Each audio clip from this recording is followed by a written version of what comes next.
going to be your host for the evening, and I have a co-host, Dr. Dale Rankin, that will speak to you in a little bit.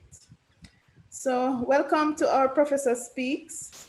It is a very important public session where FSD UII professor will have a public conversation about their research and the impact of their research. And this evening you have my friend Nori that I'm going to tell you about in a little bit that's going to be speaking. But before I do that, I would like to apologize on the behalf of our Dean, Professor Michael Taylor, who is at our another meeting. So welcome everybody. Welcome especially to members of the public and private sector, to our past and present graduate students who might be in the audience, to our undergraduate students. And I do hope that we have a few secondary and primary school students listening to us and participating in this session.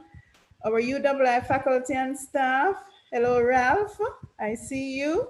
And of course, our family and friends who have always been supportive.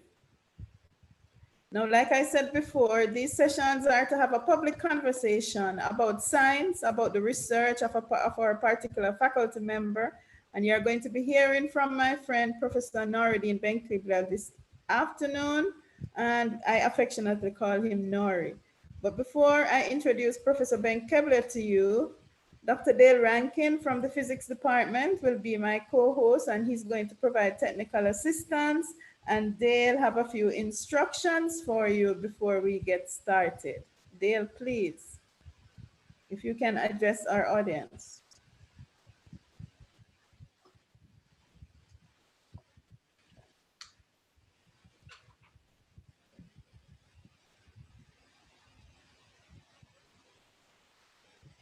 Dr. Rankin?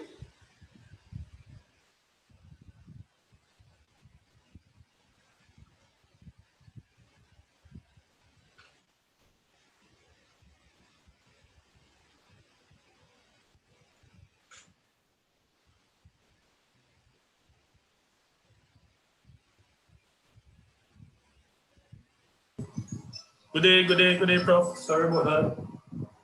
Okay, hey. How are you? Okay, I'm good. Okay, wonderful. Always nice to see you, Prof. Thank you. But Dale, if you could, since you're going to provide technical assistance, if you could go ahead and address us about how we're going to operate in this virtual environment. Sure, my pleasure.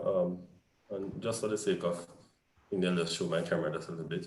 All right, well, good afternoon and welcome to everybody. Very, very grateful that you're able to join us on the virtual forum.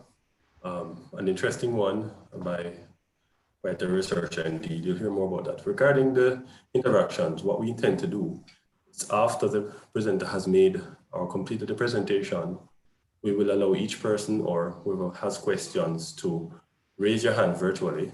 And then what we'll do is actually unmute your mic from the host perspective, and you'll be allowed to ask your question. What we'd like to facilitate is as much interaction as possible. So we'd be grateful if you would allow different persons to ask their questions before you ask a follow-up question. That therefore allows each person that has a comment to make it. Once you have given your intervention, your mic will be muted again unless you have another intervention. That allows us to have full and fulsome participation. The session is being recorded, and so should anyone need the presentation in audio afterwards, you'll be more than happy to receive same. Thank you. Okay, thank you very much. Thank you very much, Dale. So let me tell you about my friend Nori. So Professor Ben Kebler joined the Department of Life Sciences in January of 2008. His academic background includes a master's degree in food science and food nutrition, a doctorate in natural science, and a Doctor of Philosophy in Agricultural Science from Keikushina University in Japan. He has postdoctoral experience in Algeria, France, United States, and Japan. With over 30 years of experience in teaching and research at the tertiary level, Professor Ben Kebler has displayed outstanding productivity in agricultural science and related discipline, including climate change and crop science. Professor Ben Kebler has written or edited 22 books or journal volumes, 30 book chapters, and he has authored more than 110 research and peer-reviewed journal articles. His research focuses on the basic and applied aspects of physiology, biochemistry, and the nutritional features of crops, with emphasis on tropical crops for the last few years since he joined us in Jamaica. He has contributed to the areas of crop physiology, quality, best harvesting practices, storage, and indirectly to utilization, marketing, and policy.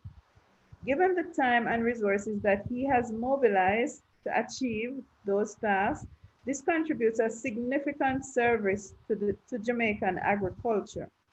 His teaching and research and service activities have had a significant and positive impact on sustaining agriculture locally, regionally, and internationally. My friend Nori was among 3 reviewers / editor of the final report on food security of the International Panel of Climate Change, IPCC, and his report was approved by the United Nations in August 2019, and for this achievement, he received an award from the government of Jamaica in recognition of his contribution. Professor Ben Kebler's outstanding contribution to crop science was a key decision in his appointment as editorial board member for many international scientific peer-reviewed journals in the field of crop science, as well as editor-in-chief of 2 other journals.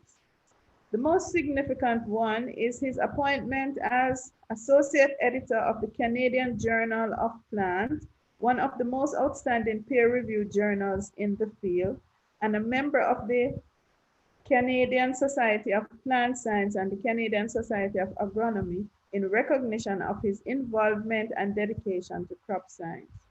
He was appointed as a member of the Regional Committee of Scientific Experts by AUF for his expertise and involvement in regional and international crop science. And AUF is a global organization of French-speaking higher education and research institutions, and it brings together over 1,000 university establishments in 119 countries. This afternoon, Professor Ben Kebler is going to talk to us about Metabolomics Approach and deciphering post-harvest deterioration of fresh crops from ordinary to extraordinary. So let us now listen to this extraordinary crop scientist, Prof. Ben Kebler. Thank you, Prof. Roy. Good afternoon, colleagues, students. First, I would like to thank our university to give us the opportunity to talk about what we are doing. And this afternoon, I will be talking about, it's not a new discipline, but it's a recent discipline that was known from the 2000. And this discipline is what metabolomics. So we'll be talking about the metabolomics approach and how this discipline will help to elucidate the deterioration of fresh crops. First of all, so let's see what we mean by metabolomics. This discipline aims to understand the dynamics of the small molecules in a living system. Because in the living system, including in plants, animals, and microorganisms, there is a set of 1,000 of metabolites. And the classic biology always have been looking to that metabolite from outside. There is no technique that was allowing to go inside the cell and see what is happening. Uh, to give you an idea, it's like when you are outside a home and you hear voice and noise. All what you can say, there is probably there is some noise that is made, but you don't know exactly what type of noise, who is making the noise. But when you go inside that home or that room, they can see what noise exactly, who is making that noise. It's the same concept. And the metabolomics or metabolomic profiling, sometimes we say metabolomics, sometimes we say metabonomics, but all that terminology is the same. So metabolomics, it aims to a complete set of metabolites, including primary, intermediate, and secondary found within a biological system. This biological system might be an organism, a cell, or organelle, or we call that compartment. That's mean the metabolism in the mitochondria, in the vacuole, or there is a technique that we can study the metabolism in that specific compartment of the cell. However, unfortunately, we know that the metabolome is not static, it's dynamic, it changes from a second to a second. And it's this issue, this change makes the study of the setting becomes more complex, because in some reaction, biochemical reactions, you might have more than 200 different reactions from the first step to the final step of the product. And therefore, most of the time we miss most of that metabolites, because it's extremely difficult to extract them, to analyze them, because they have a very, very short biological life. And therefore, in metabolomics, we have the techniques how to get a maximum number of metabolites, and therefore the analysis is more accurate and more clear to the scientist. So metabolomics, the metabolome is the total low molecular weight compounds in a biofluid, cell, tissue, or in a living organism. This is what we mean by the metabolome, or the metabolomics consists of comparing a non-targeted analysis. We compare in the non-targeted analysis the various metabolome in using analytical techniques. Why we say untargeted? Because in fact, when we do metabolomics, we don't know what we are targeting. We don't know the nature of the metabolite we are targeting. We do untargeted metabolomics. So we analyze, we identify the 100, maybe 2, 3, 500 metabolites.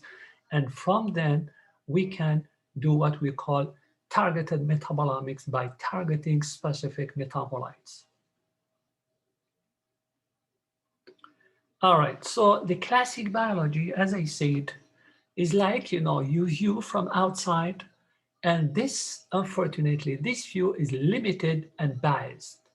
That's mean you don't see clearly what is happening inside the cell. While when you do metabolomics, that you are inside and you can see all the different biochemical reactions, the enzymatic reactions, the different metabolites, even some the intermediate metabolites, but you see most of them. And therefore, from that, you have a more comprehensive set of metabolites compared to the classic biology. All right, so the metabolomics, in fact, developed later on after the development of genomics. And by studying the specific metabolites, this helped to make what we call relational database to store, compare, cluster, integrate all the metabolites. And therefore, from that, we can correlate the genes, the gene product, identify the gene function, gene annotation, identification of pathways from the metabolomics. And from that, we can, what we call, modify the genome because we are targeting a specific metabolite. I will explain that later. What is the outcome of metabolomics when it comes to molecular engineering? All right, so this is just to compare the different metabolomes or the different living organisms. So you can see mammals, they do have about 8,000 different chemicals. They have only primary metabolites. The microbes, they have about 20,000 different chemicals. Most of them are primary metabolites. And you see that the plants, they have more than 200,000 different chemicals are found in plants. And why? Because the plant, they have the specificity to have or to run the primary metabolism and the secondary metabolism. We know a lot about the primary metabolism, which is the metabolism of sugars, lipids, proteins, but we know a little compared to the primary metabolism. We know a little about the secondary metabolism. The secondary metabolism is the biosynthesis of that secondary metabolites like alkaloids, phenolics, steroids, all that volatiles, all that are secondary metabolites. And up to now, we don't understand exactly why the plant, they synthesize secondary metabolites. Of course, there is different hypotheses that have been suggested. However, up to now, we do not really understand the role of that secondary metabolite, and that's what makes also the metabolome more complex. Of course, we use, beside the analytical techniques, we use what we call chemoinformatics or bioinformatics is a critical step in metabolomics discipline. All right, so this is just a brief, view of metabolomics. So what are the different technologies that are used in metabolomics? We use chromatography, liquid or gas chromatography. We use NMR and we use NMR. Of course, all the three different technologies, the most recent one is what we call the UPLC, what we call ultra-performant liquid chromatography, coupled to mass spectroscopy or in tandem with mass spectroscopy. This is the new generation of gas chromatography or liquid chromatography. So this is, you have on the left some example of chromatography. At the top you have gas chromatography, then you have liquid chromatography, and at the bottom you have the NMR. So the analytical tools for metabolomics, as I said, we use three main technologies. We use NMR, we use GCMS, and we use LCMS. So in metabolomics, for example, for NMR is a robust technology and it has a good reproducibility. However, the metabolite, there is a lot of metabolite overlapping, which makes the identification and the characterization of the metabolite very difficult. For the liquid chromatography, it has excellent sensitivity. That means you can determine a very low concentration of metabolite. However, the reproducibility of this technique is very low compared to. So that's why the most used technology or analytical techniques in metabolomics is what we call gas chromatography, mass spectroscopy. It has an excellent sensitivity, easy to run. The only disadvantage that is you need to derivatize or do a chemical treatment of the metabolite. Why? Because gas chromatography is run at very high temperature and most of the metabolite are thermosensitive to high temperature. So that's why you need to protect. There is a chemical protection of the metabolite before the injection and the analysis. So this is the metabolomic, the mass spectroscopy platform for metabolomic analysis. So you have on the right the sample preparation. The sample preparation is extremely critical. Why? Because sometimes you have impurities, or what you have a large number of metabolites.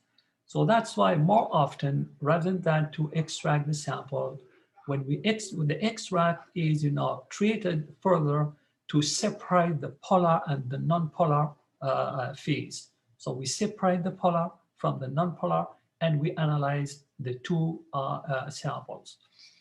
After the analysis, and this is what we come to this, that the most critical step is the data analysis. It's very time consuming.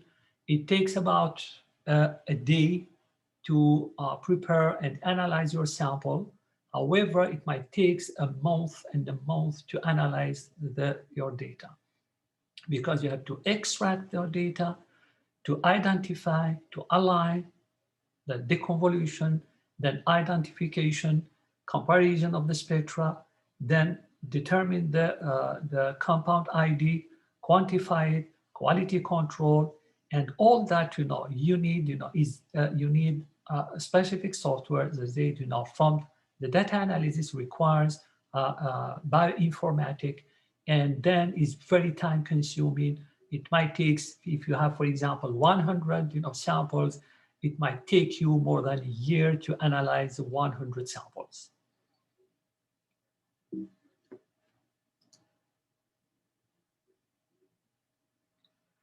So this is by using informatics. So what you do, you need using bioinformatics includes the database management system. So you have to determine which database you use and which software to use. You have also know how to, the data mining, how to extract and transform, because each gas chromatography generates specific files. And therefore you need to extract and transform that files. Most of the time they are transformed to Excel file. And this is also, you need the software. But nowadays, the last 10 years, the chromatograph, the device suppliers are, they include in the GC or the gas chromatograph device, they include the transformation, the extraction and transformation software is supplied by the manufacturer. Also, you have to track the sample. You have to manage the information that you have. You have to analyze, and then you have to do the statistical analysis, because when you extract 1,000 of metabolites, you need to discriminate and segregate the different metabolites, as we will see later on. Sometimes, like, if you use NMR, you need the signal and image processing.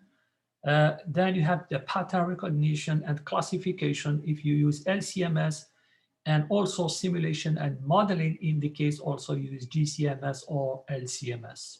So you see the complexity of the data analysis.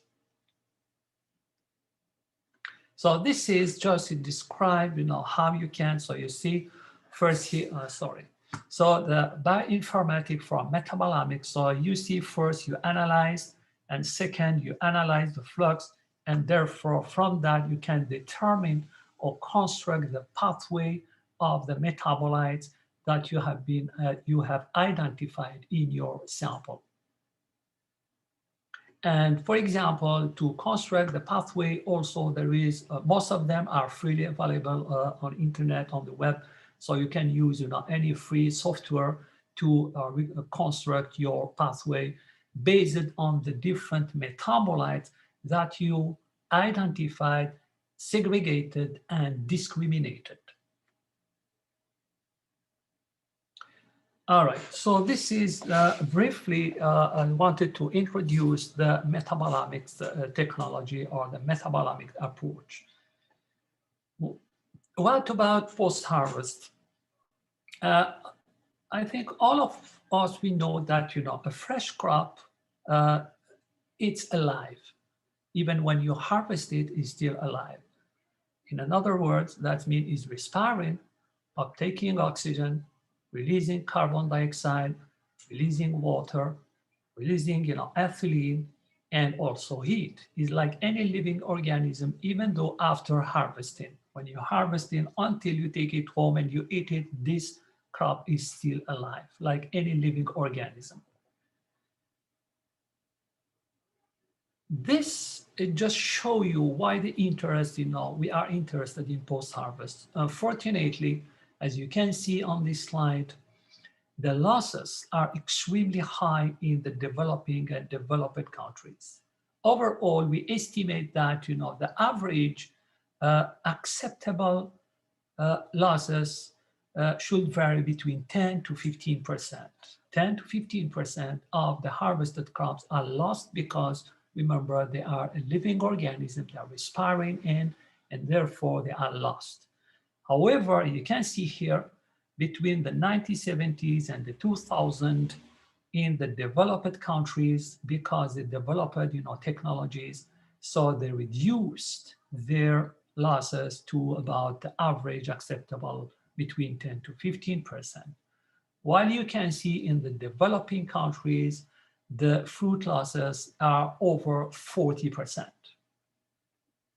And the same for vegetables. So the vegetables are the losses in the developing countries, they vary between 15 to 20%.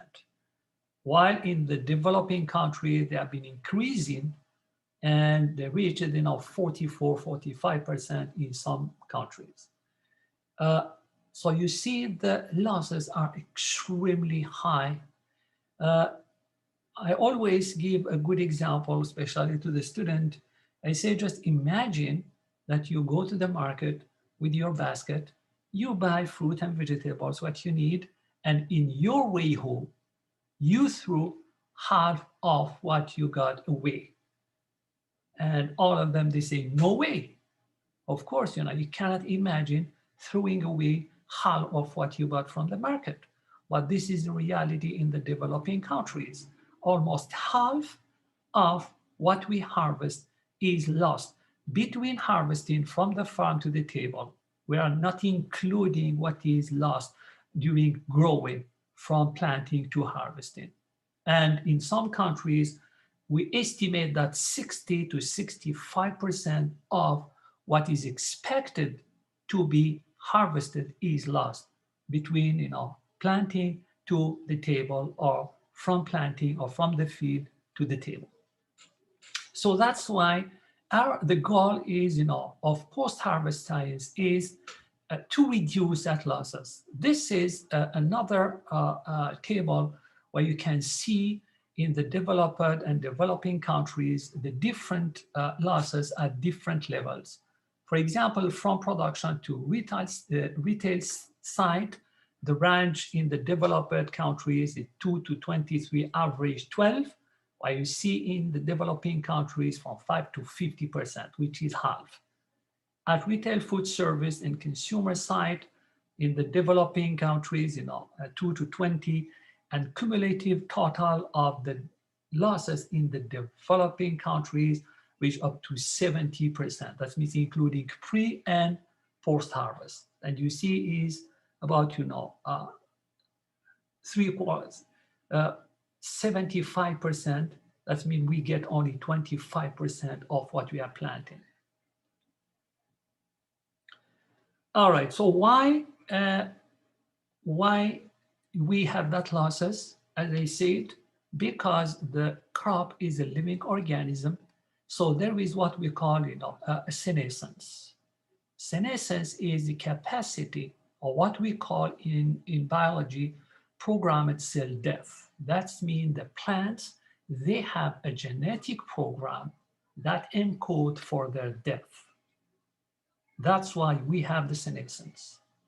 You have the whole plant senescence, like for annual or perennial plants, of course, they lose their, they have the senescence of the leaves or the flowers.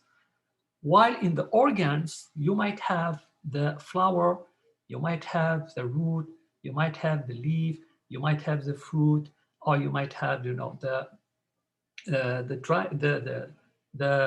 stem that might die. Like, for example, asparagus is the stem that died, and the rhizome survive is a perennial.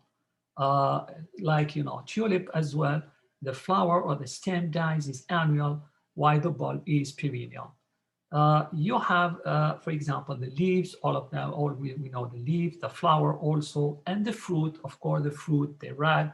Then, there is a senescence and they drop from the fruit, from the tree if they are not harvested. So this is a genetic program that, control the senescence of the plant or the different organs of the plant. All right, so this is a life cycle of a flowering plant.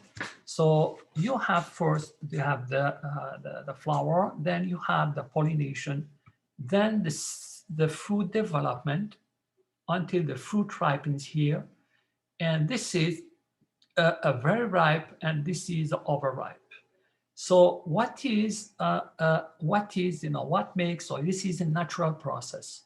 So the post-harvest aims to delay this, overripe or spoilage by extending this period, as we can see here. So you see this is from the flower. So you have the physiological maturity here. This is what we call the commercial maturity. That means this step, this fruit can be harvested at this step. It can be kept until this stage, but afterwards, the fruit start to spoil and decay and is not marketable. So we need to understand this process, because if we understand this process at the molecular point of view, we understand that what, at the gene, the gene level, we know that we have that program, as we program itself death. We know how this senescence is controlled. However, from the metabolic point of view, we have almost no clue. Up to now, we have a little information about the metabolic process that controls and triggers the senescence.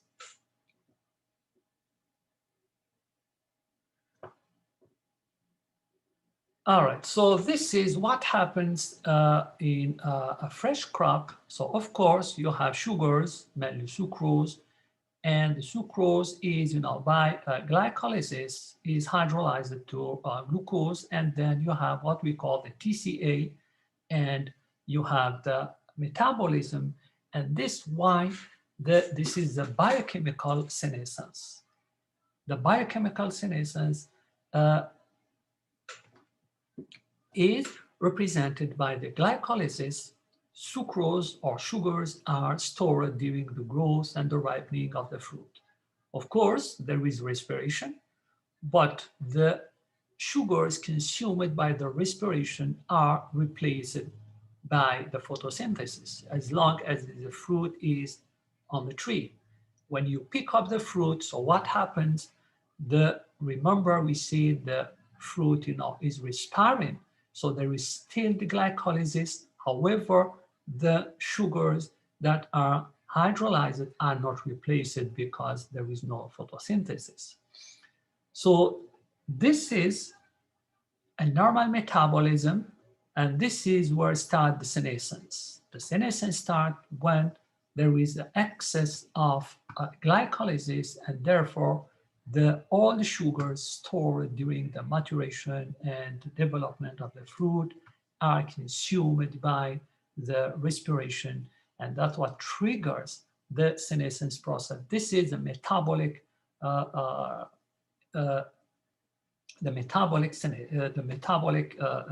biochemical, sorry, it's the biochemical senescence. Now, what happens at the hormonal level?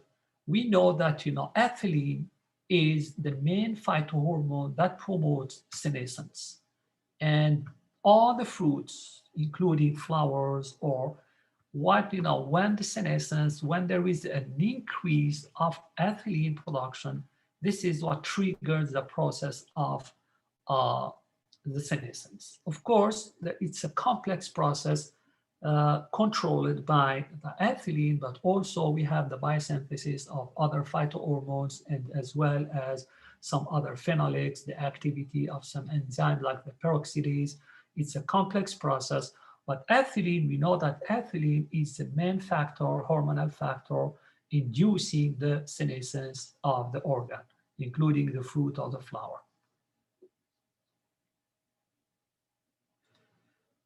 This, you can see here, we have the fruit development. This is some genes that control the development of the fruit. This is some biochemical reactions that are responsible of the ripening of the fruit. However, with time, you have excess of that expansins, what we call pectin metylesterase, the polygalacturonase, the galactosidase, and pectate lyase. So all that enzymes, because they are induced by ethylene, fruit ripening, ethylene here. So there is excess of that enzyme and excess of ethylene production, and that's what triggers or causes the senescence, the fruit decay, spoil, and then it becomes unmarketable. So what our goal is, of course, we know a lot, as I said, about ethylene. What we don't know about the metabolism or the different metabolites that are involved in that process of senescence. So we want to understand how the programmed cell death, or what we call apoptosis, because the plant knows when and how to die. The plant, each plant or each organ of the plant knows when and how to die. We know about a lot about genomics, but we know a little about metabolomics. What are the different metabolites that are involved in that program? And this is what we want to know, post-harvest metabolomics, from the known to the unknown. So what we know about, of course, what we do when we study post-harvest metabolomics, we prepare our sample. As first, as I said, we do what we call untargeted metabolomics. That means we just try to identify the set of metabolites, the known and the unknown. And from that, we can determine, or we can set another experiment to target specific metabolites that we have been identifying when we did untargeted metabolomics. And from that, we can discriminate, predict, and we have informative metabolite, we have predictive metabolite, and discriminative metabolites of the deterioration of the crop. And therefore, this is what we target in post-harvest metabolomics, is how to discriminate the different metabolite involved in the deterioration, and how we can predict the deterioration.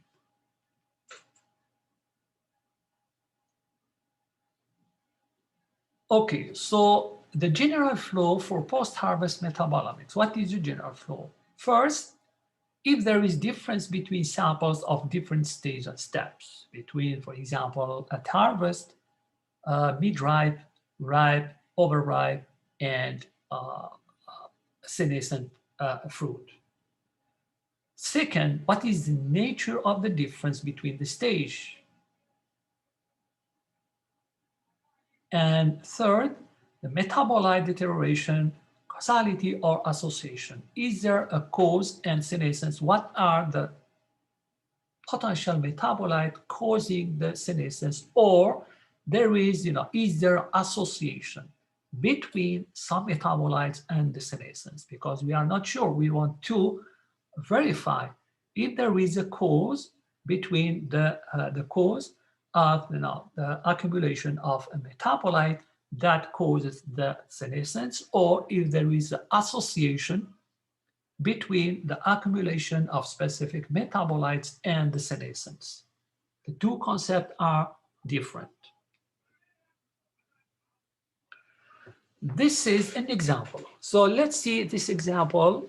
We profiled the metabolites of a fruit here. So you see, this is at harvest. This is post-cold. This is stored. This is the different metabolites. So you see you have soluble sugars, you have organic acid, soluble alcohols, amino acid, and other compounds. So you have a set of metabolites. This is an example of control. This is stored in a packaging material. This is treated with what we call 1-MCP, which is ethylene inhibitor. It inhibits or slows down the production of ethylene. And you see, this is here, you have 1-MCP plus, packaging, specific packaging. So by comparing the different metabolism of the different sample, this is 1 sample, 2 sample, 3, 4, 5, 6 samples. So you see this heat map indicates very well, for example, when you take lactose here, so for example, sucrose, there is high concentration here, post-cold, then if you go here further, so then the control, there is less 1-MCP. It means that sucrose here. So what that does mean here, for example, it means that here, by using that technology, storage technology, you have less sucrose. In another word, so that means there is less hydrolysis of sucrose. And therefore, that means you can, this fruit, might be, sorry. So it means that, this fruit is consuming less sucrose. Why? Because its shelf life of extended using, for example, the specific packaging or using MCP or combined MCP and specific packaging. So this is a good example. Of course, this is the first step. When we do a metabolomic analysis, of course, we do the GCMS, we extract the files, then we identify the different metabolites. And of course, we can, this is just one representation. You can have a table or what we prefer, heat map, because it shows well the difference between the different metabolites, depending on the stages. So after when we do that, so we move to the next step. We need to do what we call the chemometrics, because it's good to know the different metabolites, their variation. Here, we know the metabolites, we know how they vary during, for example, the post-harvest step, but we don't know which metabolite are linked to which metabolite. Which group of metabolites is linked to which other group of metabolite? What makes that the metabolomics, what makes that the different metabolites are segregated or discriminated, and then we can elucidate or link the metabolites to the senescence process. And this is when we do, this is statistical analysis by using bioinformatics. So we do different type of bioinformatic analysis. So here, for example, by analyzing, using the principal component analysis, what we call the PCA. So what you can do, you can discriminate the different, this is a group of metabolites, discriminate, and therefore by discriminating the metabolite, you can segregate what we call the markers, metabolite that are linked to the senescence. And therefore, we also do what are the different clusters or the group of metabolites that discriminate the senescence. So we do also another analysis with the ACA. It helps to also to discriminate, but not by metabolite, by cluster. So by clustering the metabolite and segregating the metabolite, so we can determine which really the metabolite are linked to the senescence. It's very important because it will help to understand well the senescence process, and from then we can develop technologies how to extend the shelf life, because by understanding the senescence, we can extend the shelf life by extending the shelf life, of course, so that means we reduce the losses. So this is, I already showed that diagram. So you have the normal metabolism and you have the glycolysis, which triggers the senescence. So what we can do at this level, the first, to stop the glycolysis process. This is, we can do that, because if we do that, that means we are stopping the life of the fruit or the crop, and therefore it cannot be considered as a crop, because the senescence, it leads to the death of the crop. So we can't stop the metabolism. So another is to slow down. And this is the classic technologies when you cool or you put your crop in the fridge, or you use, for example, specific packaging and cooling. So what you do, in fact, you slow down the glycolysis or the oxidation rate. And so that's why you can store for a longer time, or you keep your crop for a longer time. Why? Because you have been slowing down the metabolism or the glycolytic metabolism, and therefore you can extend the shelf life.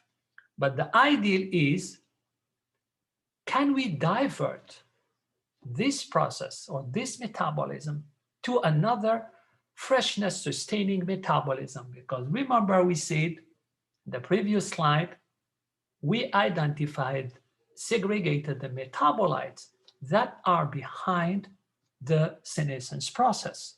So by diverting the metabolism, rather than to produce, to accumulate that metabolites triggering the senescence, we can divert the metabolism to other metabolites that are involved in the freshness and therefore extend the shelf life. And it can be done, of course, by different technologies, as we will see later on. Okay, so post-harvest metabolomics of fresh crops, it facilitates the comprehensive examination of the rich chemical composition of the fresh crops. You identify all the different metabolites of the fresh crop. The knowledge of crop metabolites, including different derivatives of well-known metabolites, and the identification of metabolites class that were not known to exist. Because remember, we said the classic biochemistry or the classic biology allows to identify a very limited number of metabolites, because most of them have very short shelf life. When you use metabolomics, you identify more and more metabolites.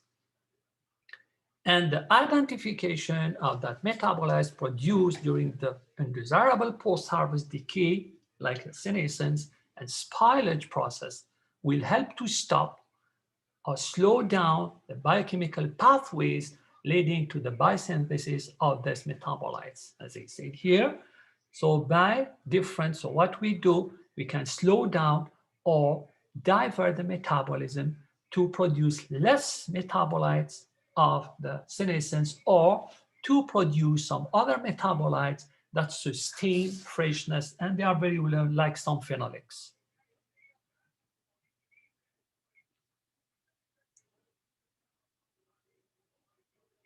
All right, so metabolic approach. So first, you understand the system biology of your crop. After understanding what happens, you decipher the senescence process, because when you understand the system biology, you have a good picture of the senescence process.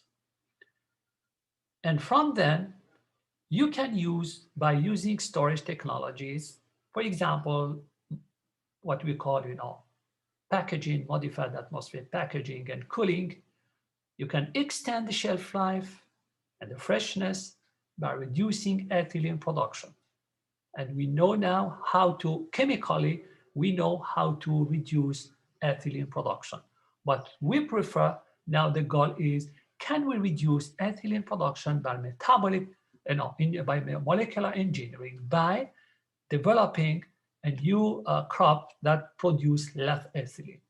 Why? Because we understand the metabolism of ethylene and the different metabolites of the ethylene biosynthesis pathway. Also reduce decay and spoilage incidence by predicting microorganisms growth. One of the benefit of metabolomics is, before you see spoilage of crops, you can determine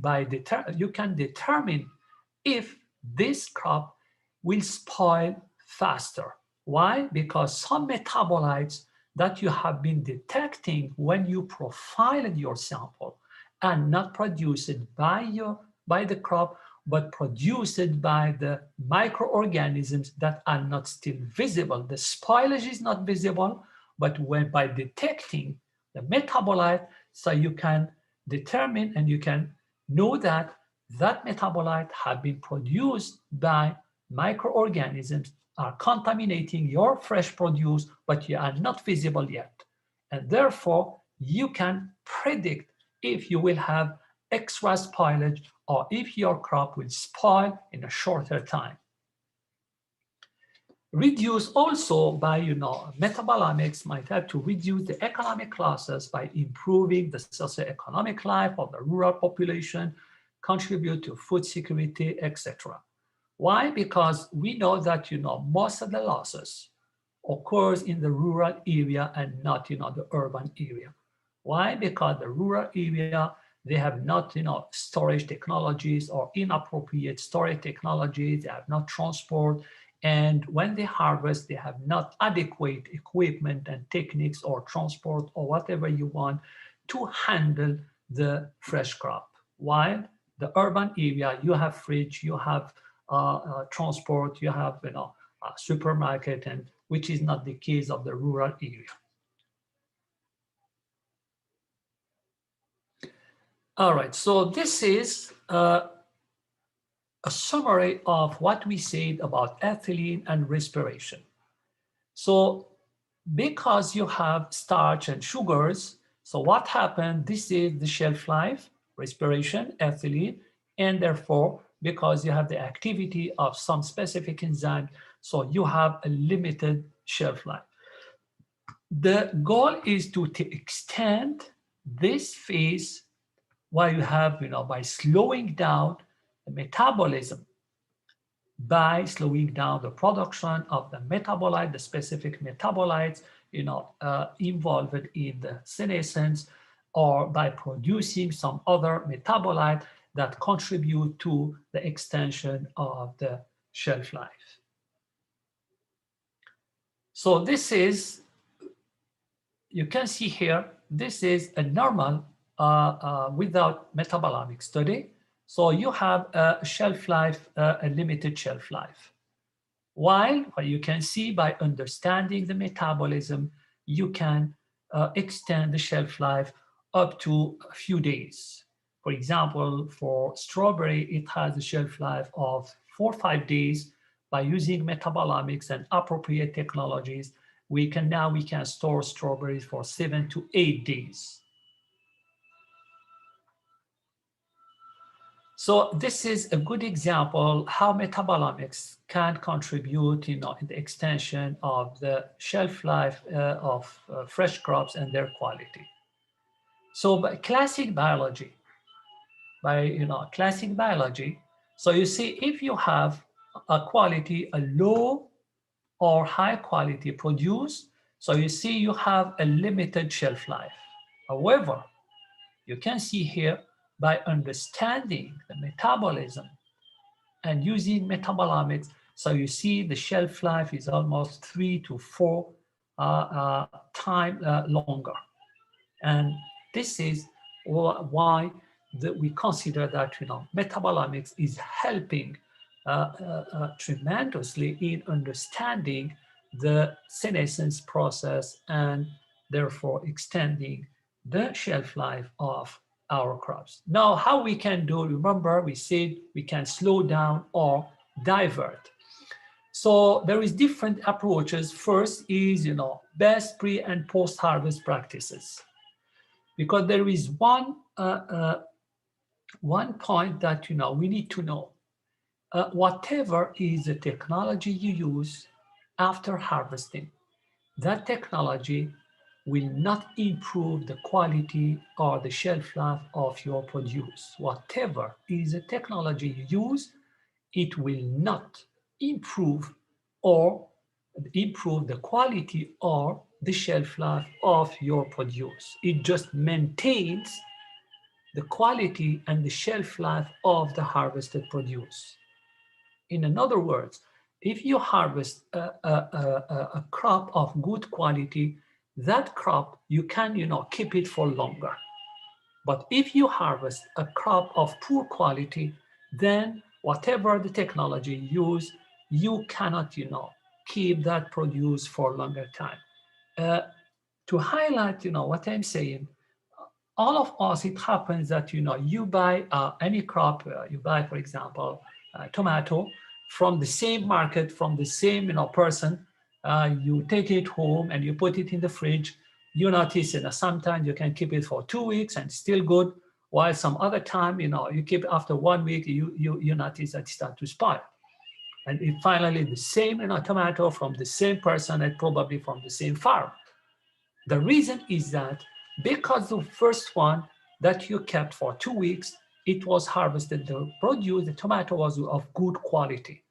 However, the second one, it was of poor quality because I've been wounding, I've been affected by wounding, by bruising, by poor transportation, poor handling, poor harvesting practices. So this is, we first need to start from that, because what you develop a technology, if you don't follow the good pre and post harvest practices, whatever you do after, if the produce is of poor quality, you can do metabolomics, you can use technology, whatever is the produce is of poor quality. The second approach that to extend the shelf life is what we call transgenic crops.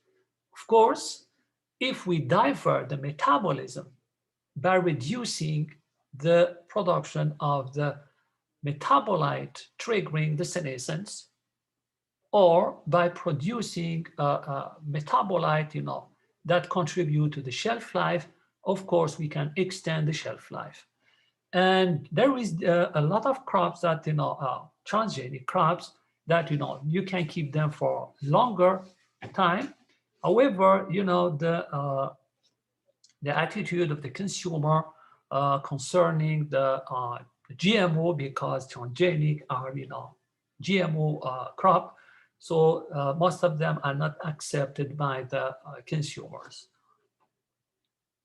And you have the storage technologies. So by storage technologies, we mean, for example, modified atmosphere packaging, with cooling, with edible coating. There is different technologies.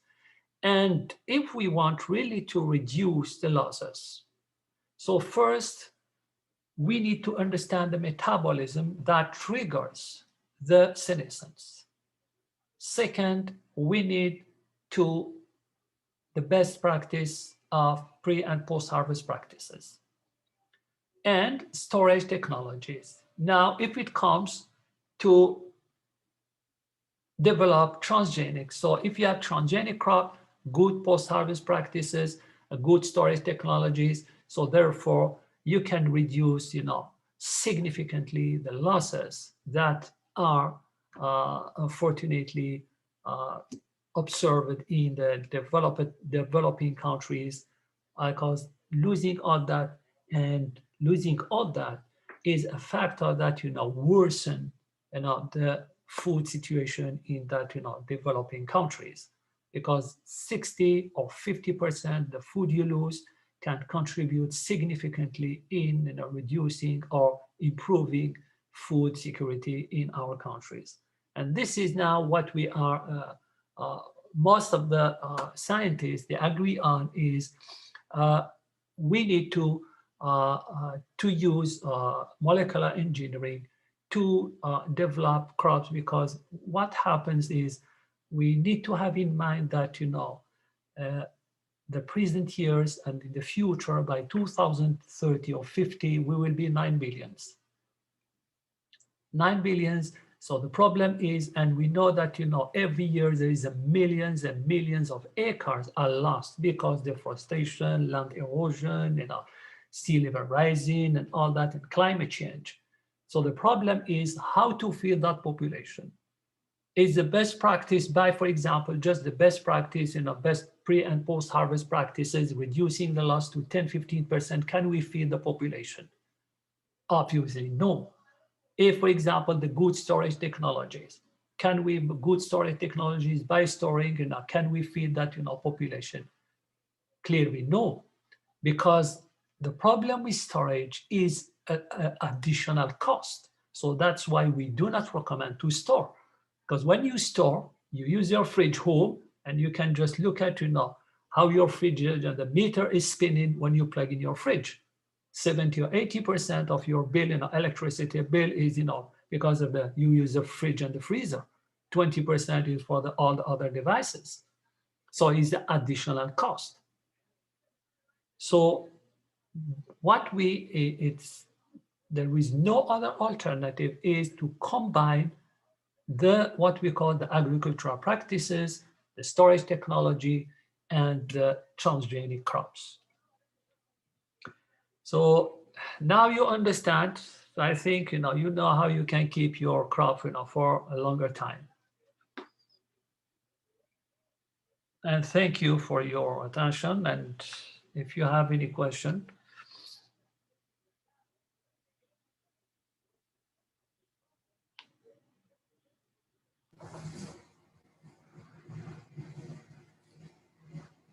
Okay, thank you very much, Prof. Sorry, are you there?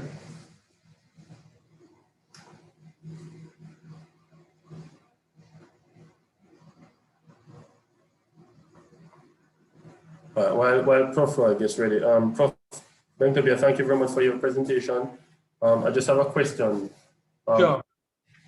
Given that this is Dale Rankin, given that we can use your approach to extend the shelf life of the crops, isn't this considered some component or a part of genetically modifying the crop?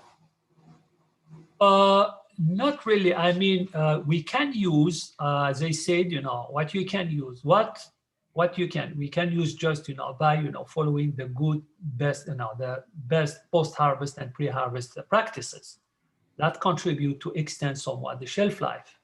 All right. Also, if you use storage technologies, different, storage technologies, combined storage technologies, also you can extend the shelf life. However, even with that two technologies or that practices, it's not enough, because we are losing too much. So our goal is how to extend more and more that shelf life. Okay, so you're saying that the metabolism approach would facilitate the extension of life, but then there's a challenge, there's an ethical concern by many persons about that part, right? Am I correct? The metabolomic approach will help you understand the metabolism, and therefore by understanding the metabolism, we can do what we call, develop a transgenic crop that produce less metabolites, that triggers the senescence. And therefore you can extend the shelf life. For example, let me tell you, the first, transgenic crop that was developed is tomato. You can keep tomato. Why? Because what they did, they introduced the gene that blocks the biosynthesis of the polygalacturonase, which is the enzyme that degrades or hydrolyzes the pectin or the firmness of tomato. So you can have a firm tomato for up a month. It looks like fresh. You understand? Yes, yes, Prof. Thanks Right? very much. Because we developed the transgenic by slowing down the enzyme responsible of the softness, the excess softness of tomato, which is the polygalacturonase. Thanks for that, Prof. Colleagues, if anybody else has any question, we welcome them. Prof, I just have another question. I haven't seen anyone else coming forward. We're still waiting. So, in general, as you know, Prof, one of the challenges that we have with below ground crops like cassava, yam, you know, potato, Irish potato, and so on, is that you really have to just wait until they mature. If you go below ground before they're mature, then you, of course, affect the storage routes and so on. So the question I wanted to find out is, using the approach that people generally use, where once yellowing or senescence of the leaf, and then that the crop is ready, would understanding the genetics, well, you're using your approach, would understanding of the senescence of the leaf help predict the maturity of the crop in a better way? Yes, we can. It can be done. It can be done. It can be done. For example, when we, for example, in the leaves, the oil is very easy. For example, you just determine the concentration of ABA, which is a phytohormone. When you see there is a sharp increase of ABA, so you can, you can determine that, there is no more growth, and therefore the crop is ready for harvest. Okay. Yeah. All right, great. Professor Roy, can you go ahead with the question, please?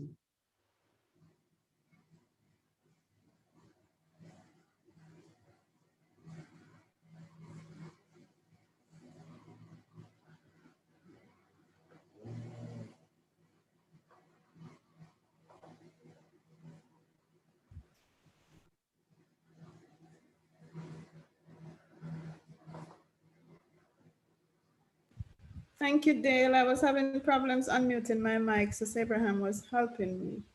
And I know you've been talking about genetically modified crops, and I want everybody in this group to know that in our processed food, we all have been eating genetically modified crops. So 80% of the processed food on the supermarket shelf in the United States and Canada have genetically modified ingredients. So if we're importing food from the United States and Canada, then we are eating genetically modified crops and have been doing it since 1996. The FDA said they're perfectly safe and we don't need to label them. So they look no different from the regular crop, and we have been eating them. I don't know if we have been planting them in Jamaica because the seeds are not labeled as genetically modified. Thank you.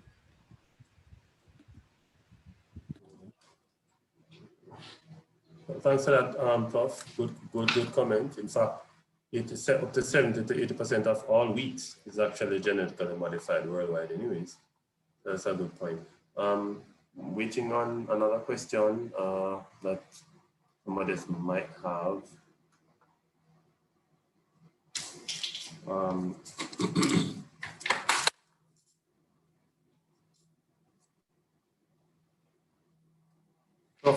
Prof, while we wait, I had another question. I wonder if you could. Sure, go ahead.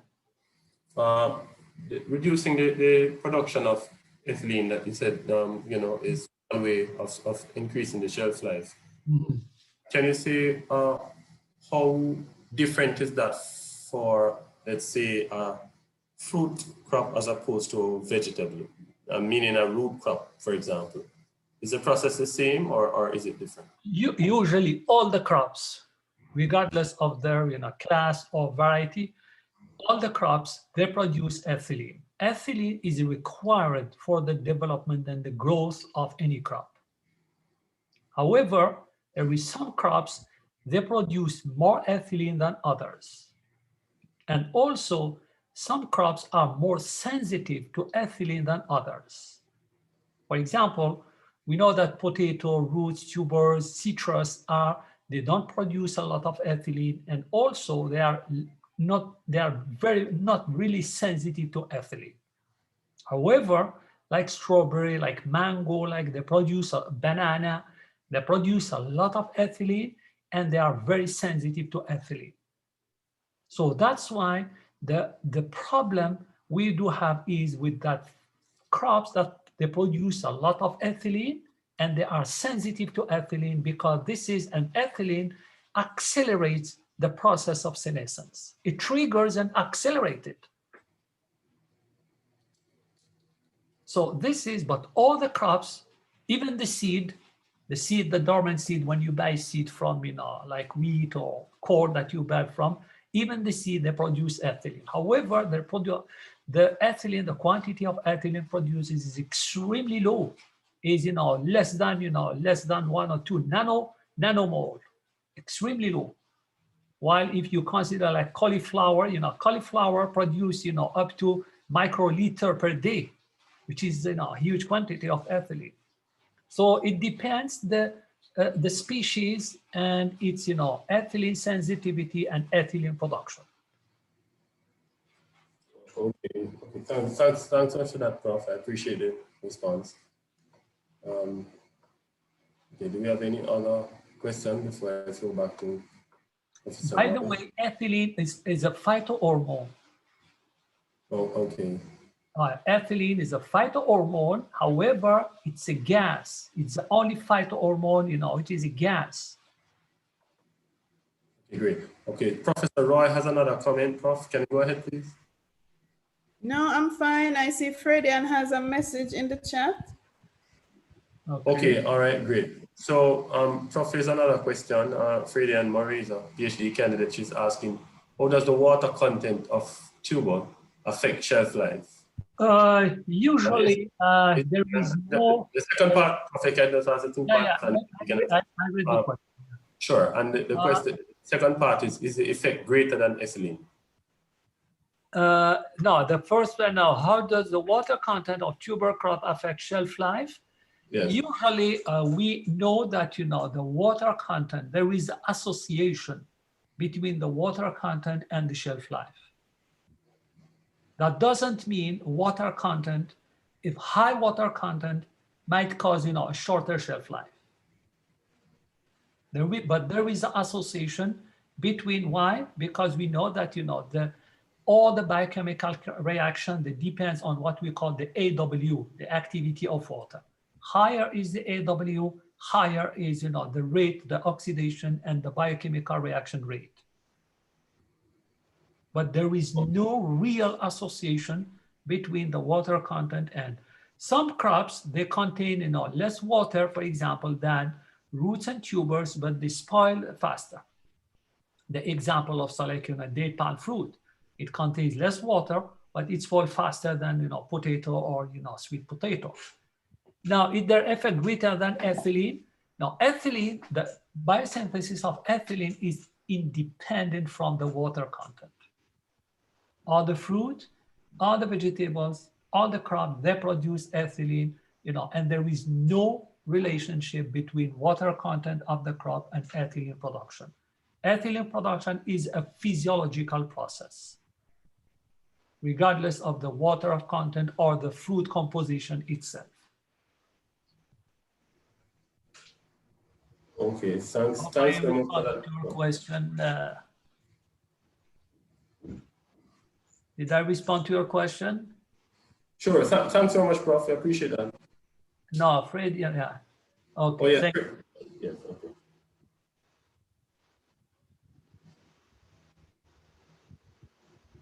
Then I see Paul Rees has a question. He has his hand up.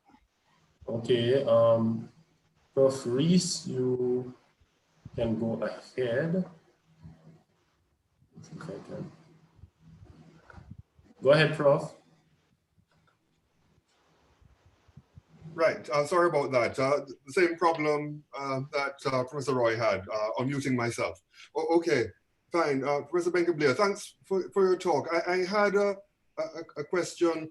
It's not directly on post-harvest physiology, but I think that it's related. I've been told that you know, in say North America, Europe, sometimes, you know, maybe places where we send our farm workers, that they actually control the ripening of fruit on the trees. In other words, they might have an orchard or something of apples, and they ensure that they remain green. And then sometime before the influx of labor, they might spray them with gibberellins or some other sort of hormone. And then the fruits all ripen at the same time. The workers come in, pick them, and all of that. Is that really the case? Are you aware of that, or is it just a story? Yes, thank you. In fact, just probably I didn't, want to go deep in the food physiology, but we need to know that there is two class of foods. There is that food that we call climacteric foods. The climacteric foods are that food that, they ripen after harvesting. And that fruit, they require ethylene to ripen, like banana, apple, pear, avocado. They need ethylene to ripen, but also if you harvest them mature and green, you can ripen them later on, like mango and all. Some other fruits are non-climacteric. It means that they do not need ethylene to ripen. They produce ethylene, but they do not need ethylene to ripen. The good example are citrus. Citrus, they produce ethylene, not a lot, but they produce ethylene, but they don't need ethylene to ripen. In other words, if you pick up a green citrus, it will never ripen after harvesting. So the case of apple, what we do, we sometimes, gibberellin is very well known, is a phytohormone that, it is involved in, fruit ripening because it triggers some biochemical reactions, and, induce, somewhat the ethylene production. We can also do what we do in America, and like other countries, they harvest the fruit green, like apple, like banana, and they store them green. And if they want, for example, for when they want to sell, and what they do, it just they ripen them. They have what we call ripening facility. It's like a room where they put the fruit, the green banana, or they inject ethylene, and after 8 to 10 hours, your fruit is almost ripe. So that's why, there is two, yes, for the apples, for many fruits, they spray the gibberellin because gibberellin induces ethylene production. So it just to accelerate the ripening process for harvesting and, marketing. But yes, it can be done. Or what they do also, they spray with what we call ethyl. Ethyl is a chemical in contact with oxygen. It produces ethylene. So they spray with ethyl, and, the fruit, they ripen on the tree. That also, is done, is practiced in US and Europe. But it's true, Paul, it's true. If you know what we are eating, just bless your food and eat, and that's it. Not too much question. Okay. You regret that you studied, Okay. Prof, great answer. Thanks. Prof Reese, does that answer your question, Prof Reese?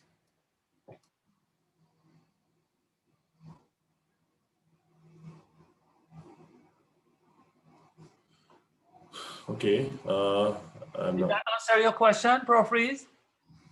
I think so. I hope so.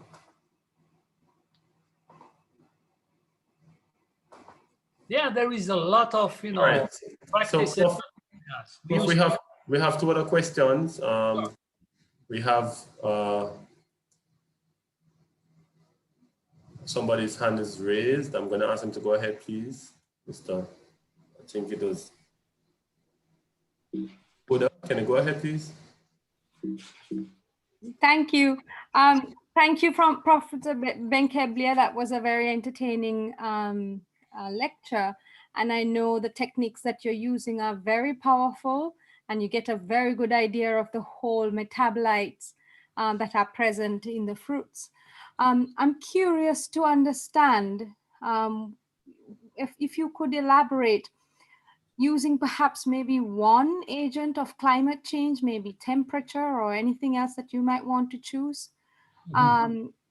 Using just one or two agents to describe the impact of climate change on a metabolite profile. And, I know that there's so many metabolites. Perhaps you might want to choose one or two of your choice. I know that there are, even what might not be primary metabolites, but other secondary metabolites are of importance too. But perhaps just on any one that you might choose, I'm curious to understand from your point of view, the impact of climate change on the metabolite profiles. All right, yeah.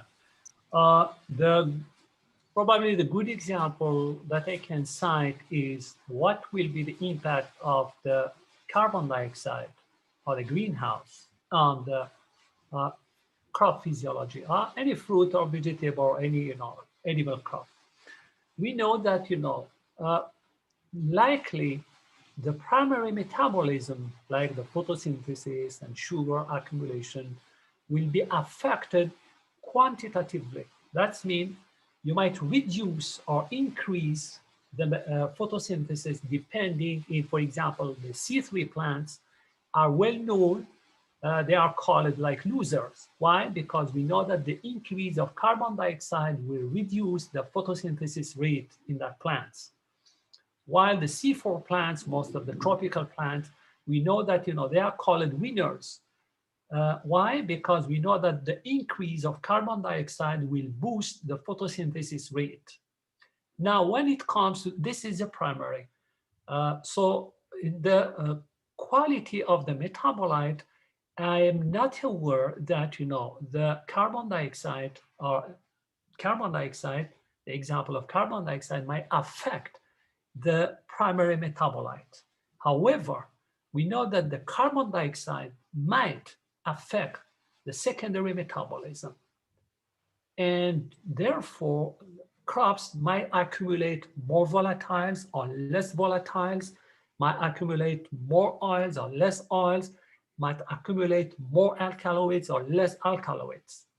And there is many interesting theories about the accumulation and the role of the secondary metabolites in plant. One of the main role is they act like an immune system. They protect or they help the plant to protect itself from the abiotic stresses or, like herbivore or insect attacks. This is well known. We know also that, for example, some secondary metabolites, like some oils, they have a role to attract the insect, and therefore they play a role in pollination. So we know that some secondary metabolites, they have that role. Now, if the carbon dioxide, and we know the carbon dioxide affects significantly the secondary metabolism. So maybe some plants might produce or synthesize less volatiles or less phenolics or less, for example, terpenes, and therefore their development, their growth, their defense will be affected negatively, of course. So this is what we know about, the carbon dioxide, specifically carbon dioxide and plant growth and, Okay, thanks so much for that. But there's another question that we have. I don't know if I gave a good example. Okay, yeah, I should ask Miss Madam Delgado, does that answer your question?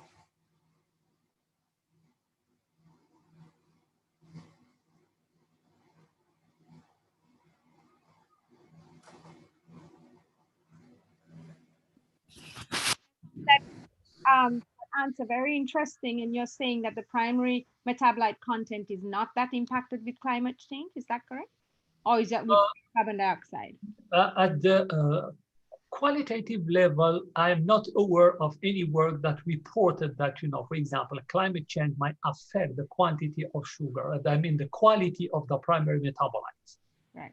It might affect the quantity, by affecting the photosynthesis rate, but not the quality of the metabolites.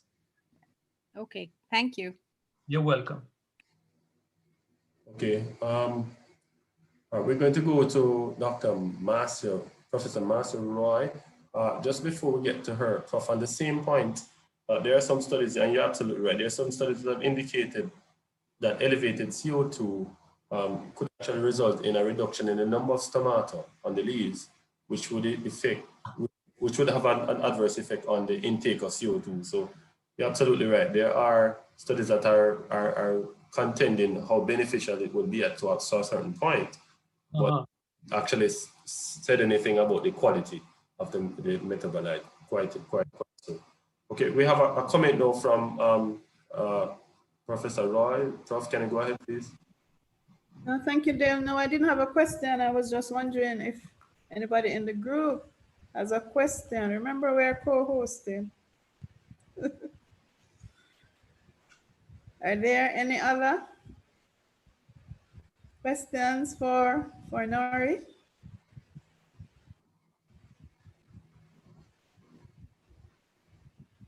All right, so as the final question, Nori, can you tell me some of the tropical fruits in Jamaica that you've studied and what you've found? All right, so the only interesting finding that, is we found in many tropical fruits like carambola, ackee, and June plum, we found that, they contains, and it was reported for the first time, they contain some what we call specific carbohydrates, which are called fructooligosaccharides. All of what? Fructooligosaccharides. Okay. So the fructooligosaccharides are very well known. This is what they are called the prebiotics. You heard about the prebiotics, you heard about the probiotics, and you heard about the prebiotics. Yeah. So the probiotics are the microorganisms that use the prebiotic for their growth and development. What is interesting about that? Very short, it's a small polymer, not long polymer like onion, garlic, or asparagus. Or they are very short, 3-5 units. We found them in that different fruits, and that carbohydrates, they have a lot of benefits. One of the most interesting impacts that has is they are not hydrolyzed by our digestive system. When they reach the colon, they are hydrolyzed and fermented with the probiotic. What is interesting about this fermentation is by fermenting that carbohydrates or the probiotic, they lower the pH of the colon. By lowering the pH, they inhibit the growth of, the Campylobacter pylori, and this bacteria, is, one of the main cause of colon cancer. So that means they might protect, or is additional protection against, colon cancer if you eat that fruit, or the other vegetables like onion, garlic, asparagus. I don't know. There's a lot of artichoke, and so that's why what we found in that fruit. It's interesting to eat, more of that fruit. Okay, thank you very much. Ladies and gentlemen, does anybody else have a question for Professor Ben Kebler?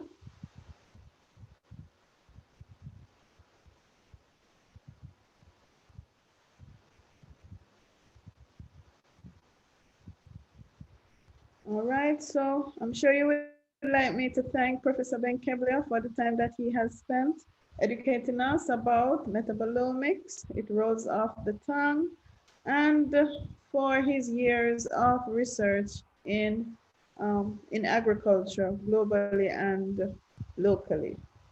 And also like to thank the faculty office, especially Sabraham and Terry, for organizing this, and of course Dale for your technical assistance this afternoon.